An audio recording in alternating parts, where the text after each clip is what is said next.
Bom dia.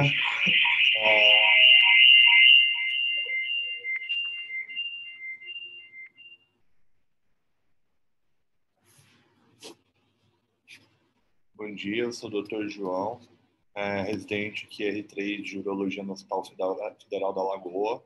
Hoje nós temos a sessão do Clube da Revista. Eu vou apresentar um tema sobre nefroureterectomia e um artigo sobre a revisão de técnica e as controvérsias sobre o tema. É um artigo publicado na TAU, na Translational Urology and Urology, com uma revista com fator de impacto de 3.15, uma revista de Hong Kong. Esse artigo foi submetido em setembro de 2019, aceito em dezembro de 2019 e publicado em dezembro de 2020.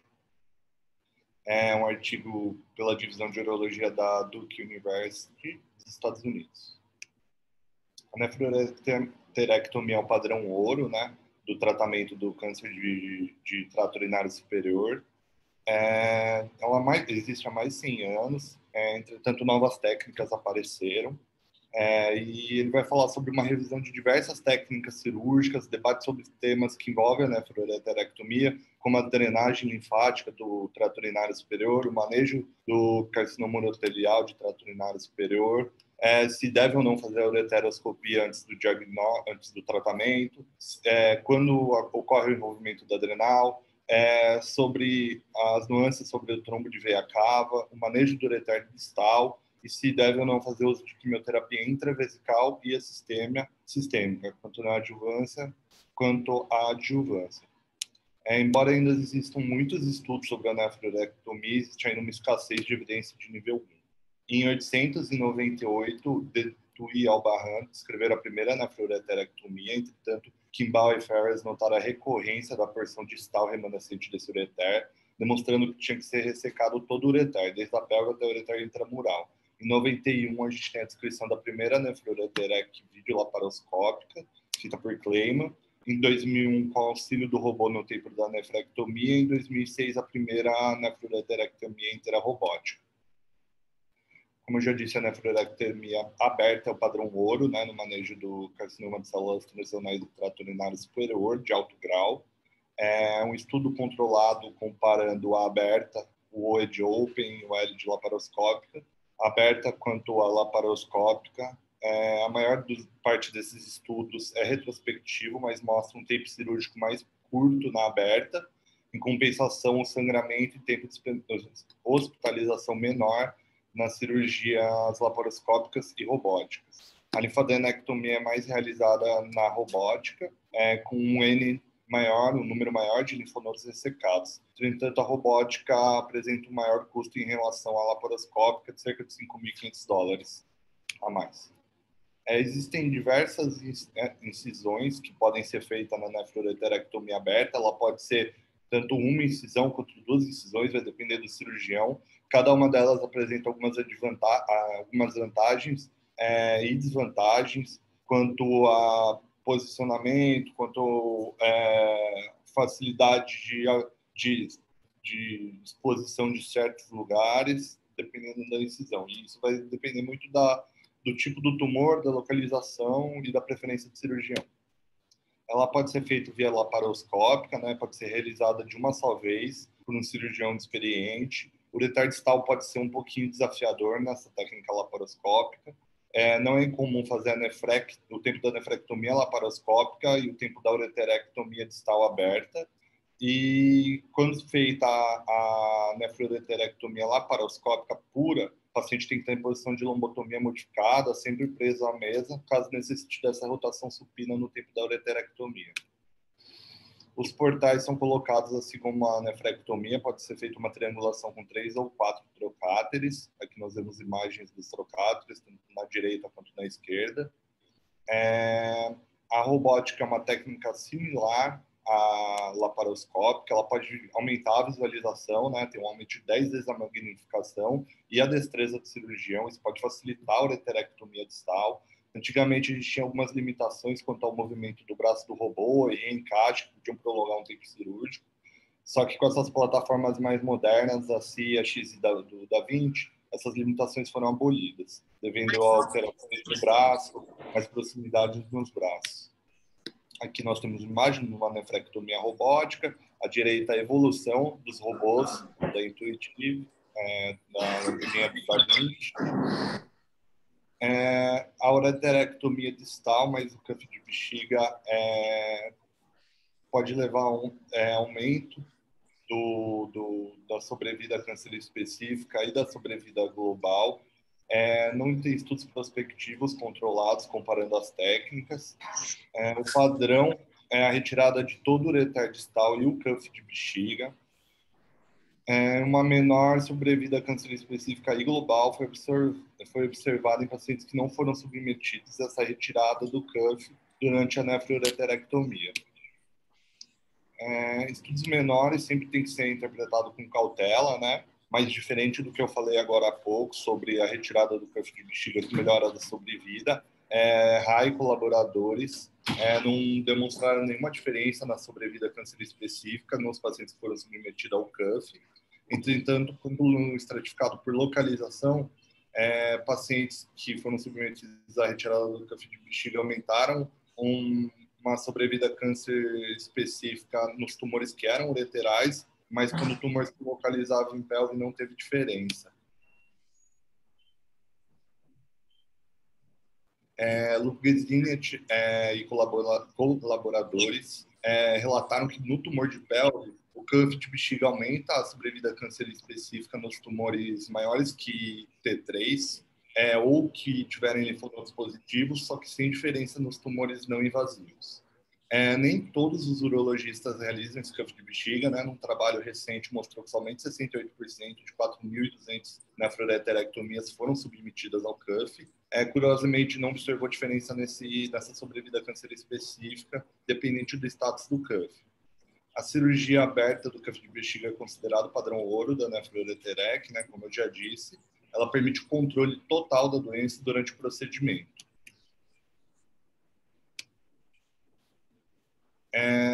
O cuff de bexiga pode ser feito por via aberta, como eu disse, é o padrão ouro. Ele pode ser feito por via intravesical ou extravesical. A intravesical ela aumenta um pouco a morbidade, devido à necessidade de 2 cistostomias, mas o cirurgião tem um campo maior e melhor visualização.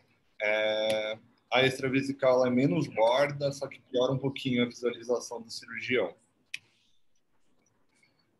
O cuff de bexiga também pode ser feito, como eu já disse, por via laparoscópica, por um cirurgião habilidoso.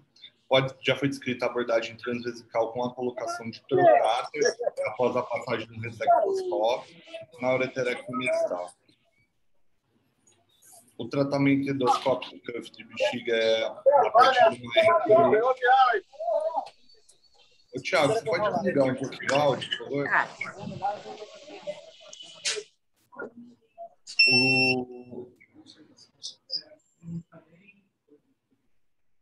O RTU, o tratamento endoscópico do cuff de bexiga pode ser feito através da RTU, do ósseo ureteral. Até as técnicas descritas é a técnica de plug ou a técnica de stripping. Existem poucos estudos comparando as duas técnicas. Laguna comparou a técnica de plug com stripping, sem diferenças na taxa de recidiva vesical. Notou um aumento nas complicações em relação a stripping quando comparada ao plug. Essas técnicas endoscópicas não devem ser utilizadas em tumor de ureter médio e distal, sobre o risco de extravasamento tumoral e implantação secundária de células tumorais, né? O seeding, que eles falam. Aqui um pouquinho da técnica de plug, onde é retirada ou com uma faca de Collins ao redor do ósseo ureteral, ou pela alça de ressectoscópio, em seguida é passada uma CVD, e a bexiga pode ser fechada por primeira ou segunda intenção. Essa técnica de stripping, que é como se fosse uma intuscepção do ureter. O ureter é feita a nefrectomia no primeiro tempo, ressecado todo o ureter até o mais distal possível. É passado um catéter ureteral por dentro do ósseo ureteral. Esse catéter é dobrado e amarrado na extremidade mais distal, né, secada desse ureter, e em seguida, após a ressecção de todo o tecido vesical ao redor desse ósseo ureteral e da gordura perivesical, é feita uma intuscepção com esse catéter. Não há consenso sobre a melhor abordagem, se endoscópica ou aberta, não encontraram diferença, né, em alguns trabalhos de sobrevida. Existem resultados diferentes quanto à recorrência. Alguns dos estudos mostram que a abordagem endoscópica está relacionada a maior taxa de recidiva vesical, enquanto outros não apresentam diferença entre a recidiva vesical. Análise das abordagens um pouquinho mais aprofundada entre a intravesical, extravesical ou a abordagem endoscópica também não mostrou nada de acordo. Chilinas e colaboradores relataram que não houve diferença significativa em relação à sobrevida entre a intravesical, extravesical e endoscópica, mas que a endoscópica estava relacionada à menor taxa de recorrência local em comparação com a abordagem aberta, diferente do que a gente tinha visto já em outros trabalhos, né? Entre a extravesical ou a intravesical, que ainda são tópicos sem consenso. Lee e colaboradores mostrou que a abordagem intravesical e a extravesical, ou seja, aberta, está associada a taxas superiores de recorrência e recidiva vesical, de sobrevida livre de recorrência e de recidiva vesical, mostrando melhores resultados, quando comparados à abordagem endoscópica. Kapur também encontrou melhor sobrevida livre de recorrência na abordagem intravesical, em comparação com a extravesical e endoscópica. Enquanto isso, a endoscópica e intravesical foi relacionada a melhor sobrevida livre de recorrência do que a extravesical. A Lard e Lee não encontraram diferença entre as técnicas. E Francolis e Walton reportaram tempos cirúrgicos mais curtos na abordagem endoscópica. Vou falar um pouquinho agora sobre a linfadenectomia, né, no carcinoma urotelial de trato urinário superior. Era sabidamente que a drenagem linfática desse tipo de câncer seguia as artérias. Os estudos retrospectivos examinando metástase linfonodal no trato urinário superior aumentaram o nosso conhecimento, né, desses padrões metastáticos e de drenagem. Aqui a gente tem um cronograma mostrando a drenagem estudada por Kapur e já sabida previamente, de acordo com a localização do tumor, né, tumores proximais ou de pelve, de tumores de ureter médio e tumores de ureter distal, e a lateralidade desses tumores. A drenagem linfática do carcinoma de células do trato urinário superior, Kondo foi um dos mais responsáveis por esse tipo de investigação de drenagem linfática. Em 2007, ele publicou o primeiro dos 3 artigos importantes dele focado nesse tipo de tópico, onde as metástases envolviam linfonodos de acordo com a lateralidade e o local do trato urinário, se era superior, médio e inferior. A drenagem era mais ampla do que se imaginava no lado direito, principalmente em terço superior. Linfonodos hilares, peri e retrocavais, e posteriormente ele descreveu ainda intercavo aórtico, se eu não me engano, em 2014, em outra publicação. À esquerda, a linfadenectomia deve ser feita em linfonodos hilares e paraórticos e está associada a melhores da sobrevida a câncer específico. Aqui nós podemos ver o template proposto por esses autores, onde eles acabam abordando o maior número de linfonodos do que se imaginava. Em 2017, Kondo também descreveu a linfadenectomia em tumores de ureter distal, que são independentes da lateralidade, que devem abranger ilíaca comum, externa, interna, obturadora e linfonodos parasacrais. Sem diferença na recidiva ou na sobrevida a câncer específica no template da linfadenectomia no tumor de pelve, ureter médio e proximal. Matin, Álvares, Maestro e colaboradores encontraram padrões metastáticos semelhantes a Kondo, as descrições de Kondo, que nós podemos ver uma tabela ilustrando esses estudos de Kondo, na localização dos linfonodos que devem ser abordados. Aqui em 2014 ele inclui um intercavo aórtico e mostra que teve uma redução da recorrência nodal desse tipo de câncer. Em 2017 ele mostra que Kondo, né, como eu já disse, não teve diferença na sobrevida a câncer específica ou na recidiva, com linfonodos de ureter distal. Apesar dos modelos, não existe ainda ensaios randomizados, controlados, prospectivos, né? Todos eram retrospectivos no manejo nodal do carcinoma de trato urinário superior,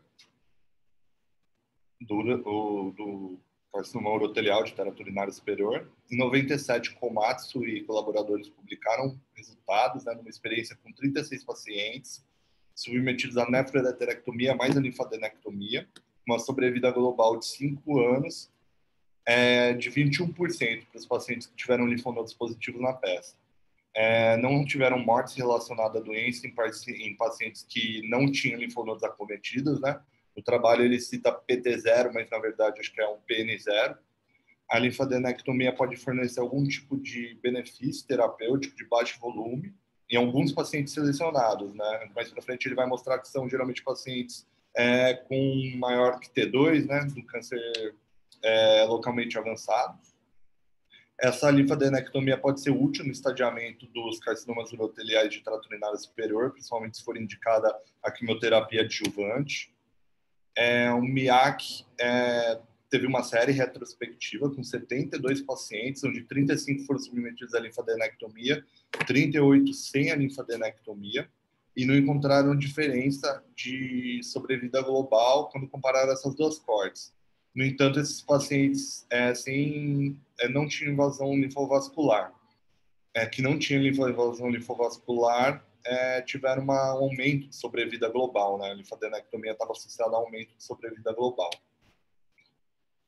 Aqui nós temos todos os trabalhos, comparamos, ainda é um tema bem controverso, onde alguns têm aumento de sobrevida, alguns mostram sem aumento de sobrevida. O maior trabalho que a gente tem é desse QO de 2018, já vou falar um pouquinho. Como eu disse, foram múltiplas revisões sistemáticas, descobrindo que a linfadenectomia ela pode ter efeito em tumores localmente avançados, com aumento de sobrevida câncer específica. O aumento do número de linfonodos retirados também está relacionado com uma redução de mortalidade.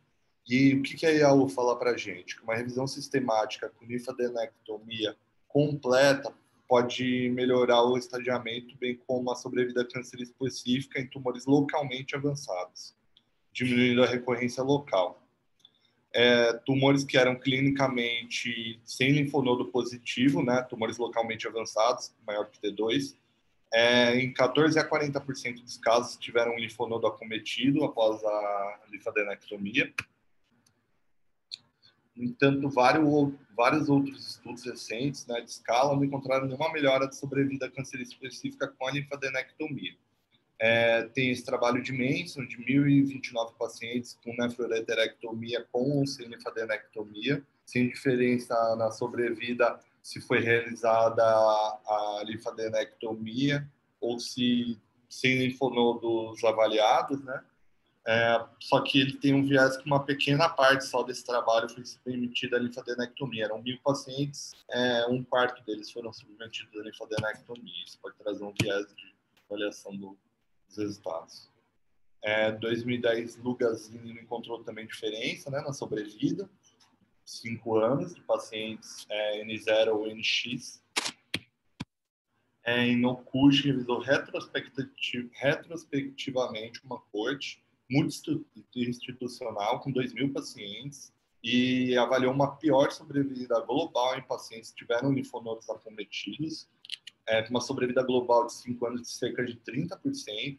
No entanto, de uma análise multivariável, sem melhora da sobrevida global, sobrevida câncer específica ou na linfadenectomia. A média de linfonodos foi de 6 nessa retirada, que está adequada, que é maior que 5, né, a sugestão. A comparação de NX e N0, com poucos pacientes com linfonodos positivos, pode explicar a supressão desses dados de sobrevivência da linfadenectomia, né? Como eu disse anteriormente, o maior trabalho que nós temos é com o Guo e colaboradores em 2018, né?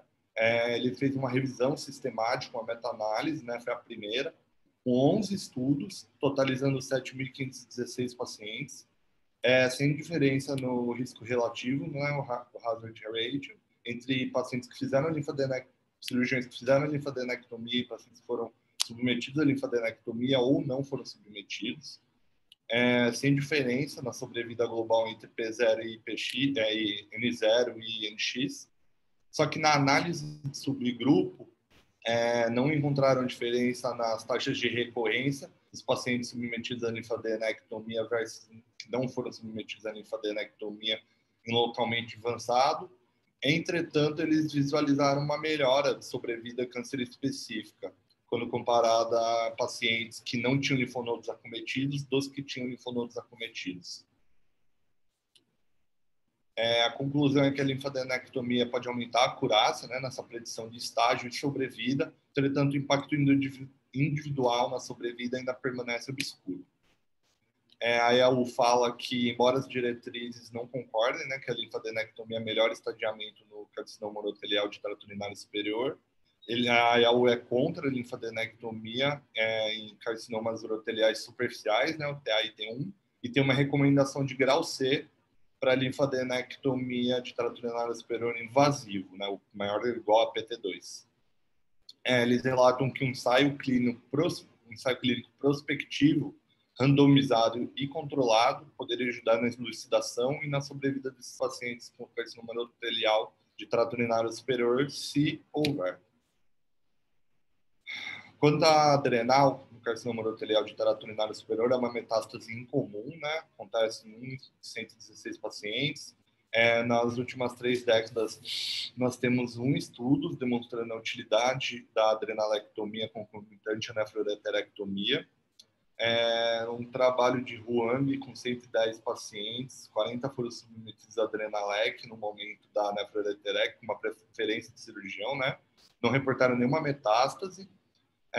10 pacientes desenvolveram metástase à distância desses, 5 dos que fizeram adrenalectomia e 5 dos que pouparam adrenal. Nenhuma dessas metástases estava na glândula adrenal ou na fossa adrenal. Ele relata que se no pré-operatório tiver uma imagem suspeita na adrenal ou anormalidade intraoperatória, a adrenalectomia deve ser realizada. Caso a adrenal seja poupada durante a nefroureterectomia, existe evidência nível 1 que suporta essa prática de poupar adrenal. Os trombos de veia cava no carcinoma urotelial de trato urinário superior também são raros, né? Entretanto, eles são um pouquinho de pior prognóstico em relação ao carcinoma de células renais. Quanto à ureteroscopia, a EAU recomenda só cistoscopia, citologia urinária e urotomografia nos carcinomas uroteliais de trato urinário superior, né? Isso é um nível A de evidência. A ureteroscopia ela é apresentada pela EAU e pelos trabalhos como nível C de evidência para diagnóstico. Ela não deve ser feita de rotina devido ao risco relativo, implante secundário no trato urinário superior pelo seeding também, né? Pelas passagens do ureteroscópio e às vezes pode trazer célula tumoral para a bexiga. Ela pode atrasar a nefroureterectomia e pode afetar negativamente os resultados. Alguns autores investigaram, né, com 3 revisões sistemáticas e meta-análise do efeito da ureteroscopia no pré-op e nos resultados oncológicos da nefroureterectomia. Tang, Guo e Liu revisaram retrospectivamente, né, os estudos de alta qualidade com impacto na ureteroscopia, na recidiva vesical, sobrevida câncer específica, sobrevida livre de metástase e sobrevida global. Nas 3 revisões, a ureteroscopia foi negativamente associada com o aumento, né, dessas recidivas vesicais, em cerca de 40% a 80%. Entretanto, ela não impactou, a ureteroscopia não impactou as taxas de metástase ou de sobrevida global. E Tan e Liu relataram que a sobrevida câncer específica também não foi afetada. Sem menção sobre o momento que essa ureteroscopia foi realizada, né, nesses trabalhos. O câncer urotelial ele é invasivo e de alto grau ele tem que ter um tratamento o mais rápido possível. Isso nem sempre é possível devido ao sistema de saúde, que pode atrasar o acesso ao especialista apropriado, a agenda de cirurgião, a disponibilidade, às vezes o desejo de quimioterapia neoadjuvante. Devido a isso, o Boringer e o Sund estudaram o impacto do atraso da nefroureterectomia pela ureteroscopia e os resultados oncológicos que esse atraso pôde trazer. Ele estratificou os pacientes em somente nefroureterectomia, pacientes que foram submetidos à ureteroscopia com biópsia ou com ablação. O tempo médio entre a ureteroscopia e a biópsia foi de 28 dias. O tempo médio entre a ablação e a nefroureterectomia de 196 dias, às vezes um atraso pela patologia, e sem diferença entre a sobrevida a câncer específica, taxas de metástase ou a sobrevida global entre os grupos. O SUND estratificou entre o tempo de cirurgia e a ureteroscopia como atrasado ou adiantado, atrasado maior que 3 meses, adiantado menor que 3 meses. As razões pelo atraso da nefroureterectomia estavam a administração de neoadjuvância ou a vigilância, sem diferença também na sobrevida global ou na sobrevida câncer específica, se a cirurgia fosse adiada pela ureteroscopia. A sobrevida global e a câncer específica não foram afetadas com esse atraso de 3 meses, mostrando que o tempo para a cirurgia não foi relatado no grupo atrasado. Isso pode demonstrar uma segurança, né, abrindo margem para um atraso da cirurgia caso exista a possibilidade de fazer uma neoadjuvância para o paciente. E nenhuma conclusão deve ser tirada, né, no atraso a longo prazo da nefroureterectomia. Isso pode piorar os desfechos câncer específicos. Shea estratificou em 6 grupos, né, baseado no tempo entre a ureteroscopia e a nefroureterectomia. Eu já adianto que apenas o tempo de os pacientes que atrasaram entre 121 e 180 dias tiveram repercussão. O tempo não estava associado, né, à sobrevida global. Pacientes que atrasaram 121 a 180 dias tiveram uma pior sobrevida global, entretanto, eles eram pacientes mais velhos, com maior chance de serem tratados em centros acadêmicos, assim como uma maior chance de ter um tumor localmente avançado, com pior prognóstico. Uma pior sobrevida global semelhante foi observada na análise de subgrupo dos pacientes de alto risco.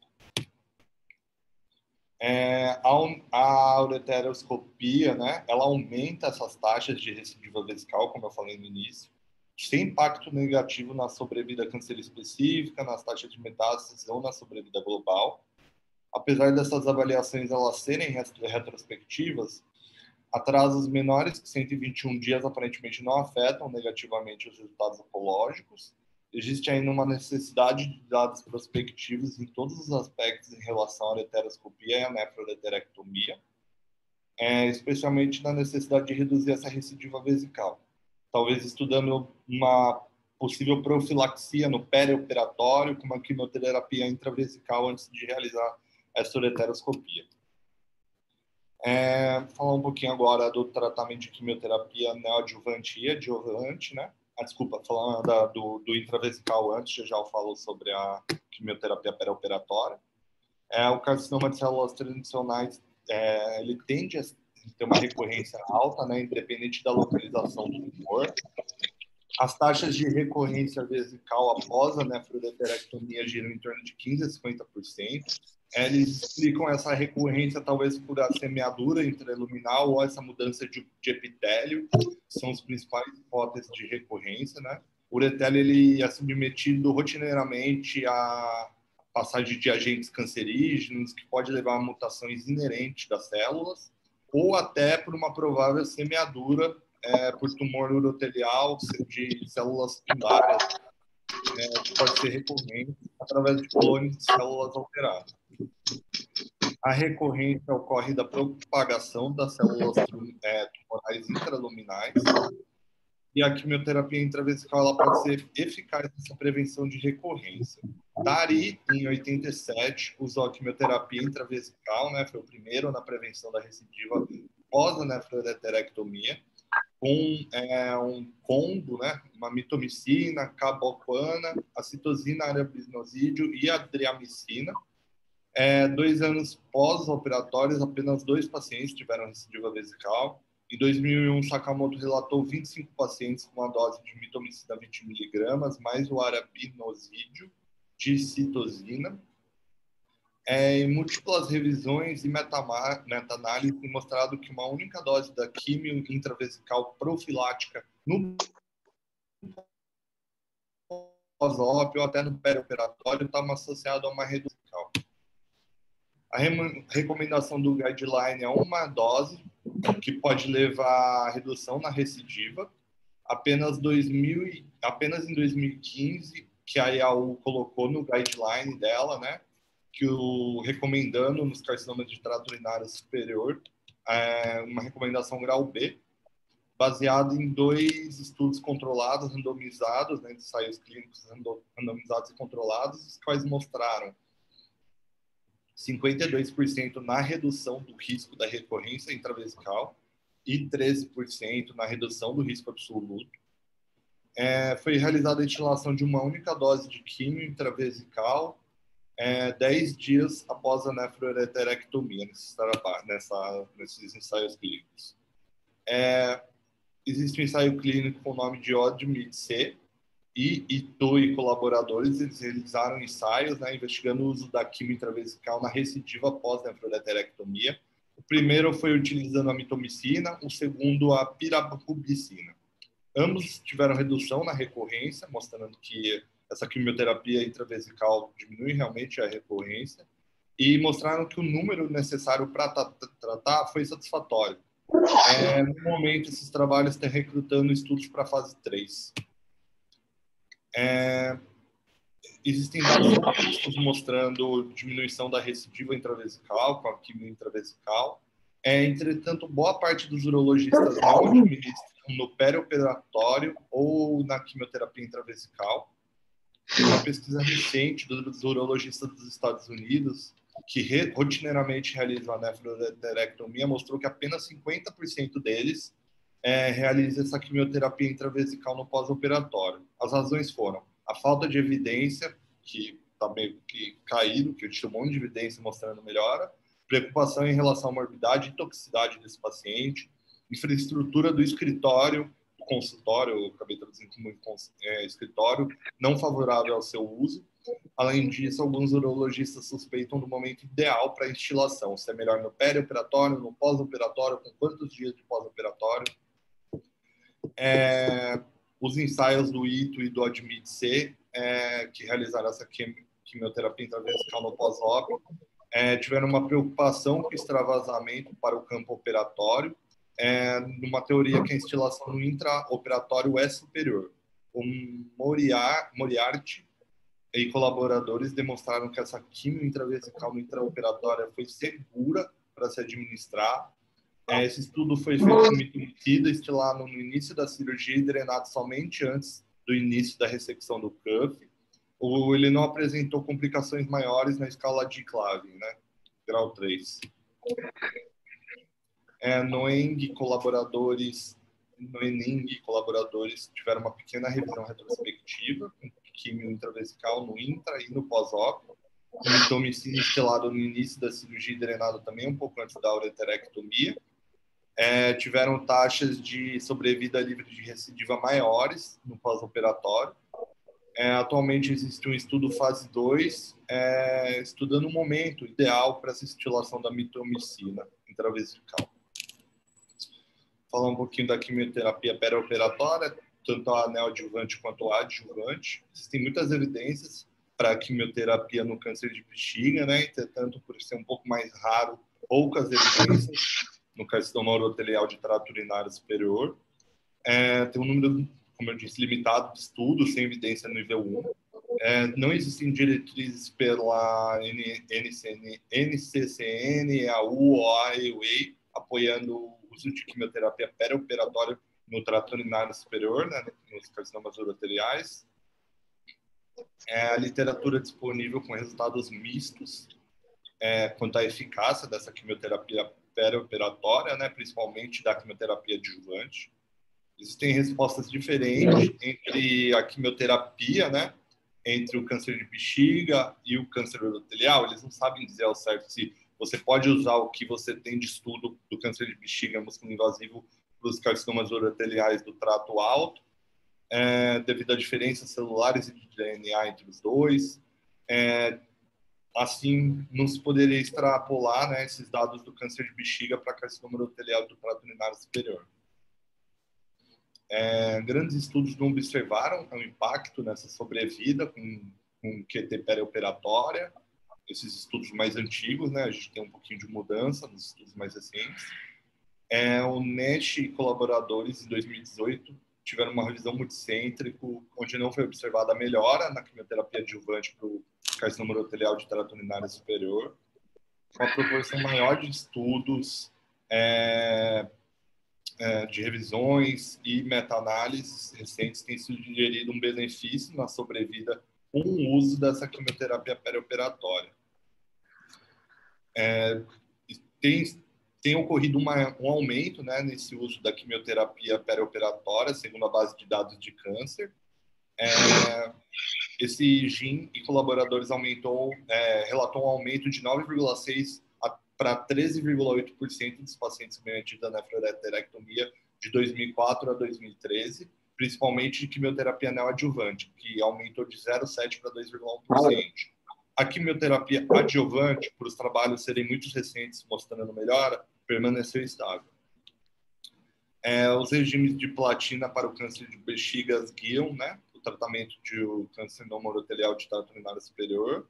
Existe uma escassez quanto qual quimioterápico seria ideal. Historicamente era usado o MVAC predominantemente, após 2008 a gemcitabina e a cisplatina. De 2002 a 2011, Cohen mostrou resultados semelhantes, onde a taxa de administração da quimio perioperatória foi de 13%, com cerca de 2% de quimio-neo e 11% de quimio-adjuvante. A carboplatina e a gemcitabina foi usada com mais frequência, e MVAC com menos frequência. O risco de carcinoma urotelial do trato urinário superior pode ser estratificado com esses dados, o que vai levar o paciente de alto risco quando ele apresentar mais de 3 desses fatores de risco.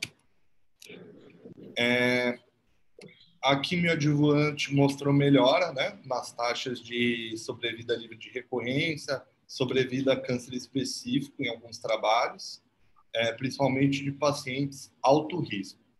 Ikeda e colaboradores mostrou aumento do sobrevida a câncer específico em 5 anos de pacientes alto risco, principalmente com mais de 3 fatores de risco. Onde a quimioadjuvante foi realizada com MVAC, né? Em relação à quimioadjuvante realizada com gemcitabina e cisplatina ou pacientes que não foram submetidos à quimioadjuvante.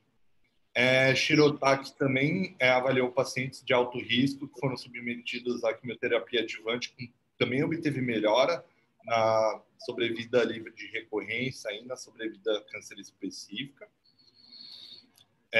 Quando comparados a gemcitabina e a cisplatina, os pacientes que não tiveram quimioterapia adjuvante realizada. Pacientes com doença de baixo e risco intermediário não tem benefício, né, nessa sobrevida câncer específica ao uso de quimioterapia adjuvante. O estadiamento preciso é mais difícil no carcinoma urotelial de trato urinário superior, além que a quimioterapia neoadjuvante pode levar a um tratamento excessivo e sem benefício, né? Principalmente com comprometimento renal, já que você vai tirar o outro rim do paciente, pela nefroureterectomia. Existem alguns defensores da quimioterapia adjuvante que referem que o paciente é selecionado por ter uma patologia avançada, ou seja, somente aqueles pacientes que tiverem um tumor localmente avançado ou linfonodos positivos que seriam submetidos à quimioterapia. Isso vai fazer com que selecione só alguns pacientes. Portanto, pacientes de estágio inferior evitariam uma quimioterapia desnecessária. Quanto à quimioterapia neoadjuvante, eles argumentam que pode tratar uma doença micrometastática por aquela técnica de seeding, às vezes micrometástase, ou a proliferação de células e tumoração secundária, né, devido a espalhar essas células. Assim, os pacientes poderiam não ser mais candidatos à quimioterapia adjuvante após a nefroureterectomia. Eles mostram que a quimioterapia neoadjuvante tem aumento para a resposta patológica, assim como a UMAS mostrou na revisão com 6.000 pacientes, que aumentou significativamente a resposta patológica com a quimioterapia neoadjuvante. A ZIS também mostrou melhorias semelhantes na resposta patológica com quimioterapia neoadjuvante. mostrando o benefício da sobrevida global, sobrevida livre de progressão e sobrevida câncer específica, que em 4 ensaios recentes, numa revisão sistemática e meta-análise com 318 pacientes, avaliou o impacto dessa quimioterapia neoadjuvante na sobrevida, com 13% de sobrevida livre de progressão, 18% de sobrevida câncer específica e 11% de melhora na sobrevida global, quando comparados a pacientes sem quimioterapia neoadjuvante. Rossog também mostrou o benefício nessa sobrevida, e além de outros estudos menores detalhados na tabela 5 mostrarem esse aumento de sobrevida com benefício na quimioterapia neoadjuvante. Aqui a gente vê aumento da resposta patológica, benefício de sobrevida em pacientes que tinham nódulo clínico. Ainda existe uma certa dúvida sobre a quimioterapia adjuvante com relação à sobrevida global, a sobrevida livre de doença e a sobrevida câncer específica. Quando esse trabalho foi publicado, ainda não tinha um trabalho recente, o POLT, vou falar já, mas ele mudou um pouquinho esse cenário. Essa revisão sistemática do GREG, com 13 estudos, do quais 11 foram focados em quimioterapia adjuvante, mostrou melhora na sobrevida global, nas taxas livres de recorrência de doença, sobrevida a câncer específica, com a quimioterapia perioperatória, e mostrou achados semelhantes nessa revisão sistemática e na meta-análise, com a quimioterapia adjuvante realizada com cisplatina, com uma melhora de sobrevida global, mas não melhora da sobrevida a câncer específica.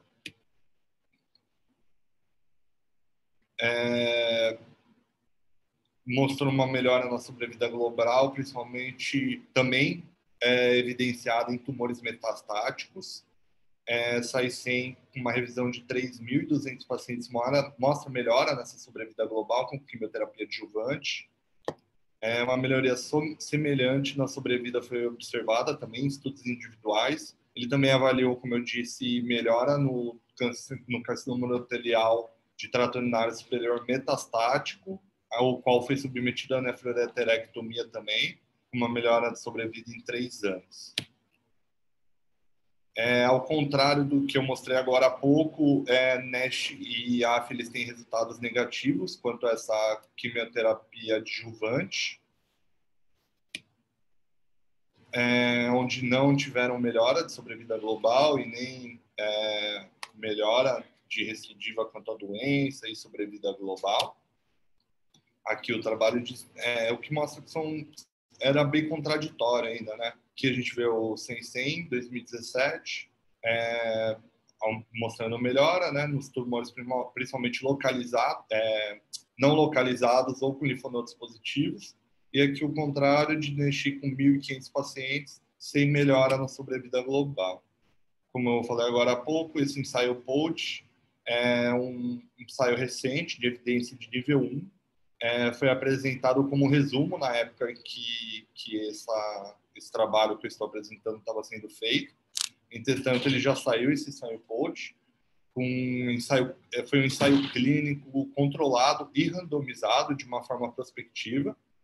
Ele teve impacto na quimioterapia perioperatória na sobrevida, especialmente na sobrevida livre de progressão, que apresentou uma significativa melhora com o uso da quimioterapia perioperatória. Era utilizado cisplatina, se o paciente não tivesse contraindicação, se o paciente tivesse contraindicação, poderia ser utilizada a carboplatina.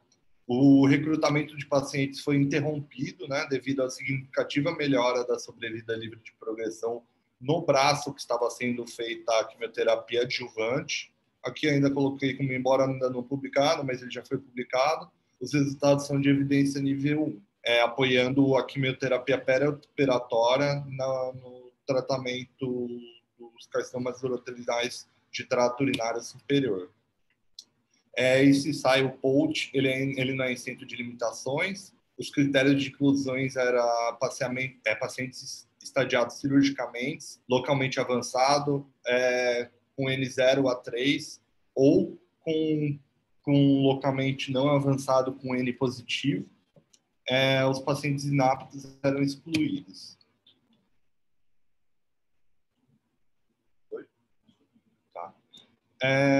Basicamente, esse é o ensaio POTE, os resultados dele.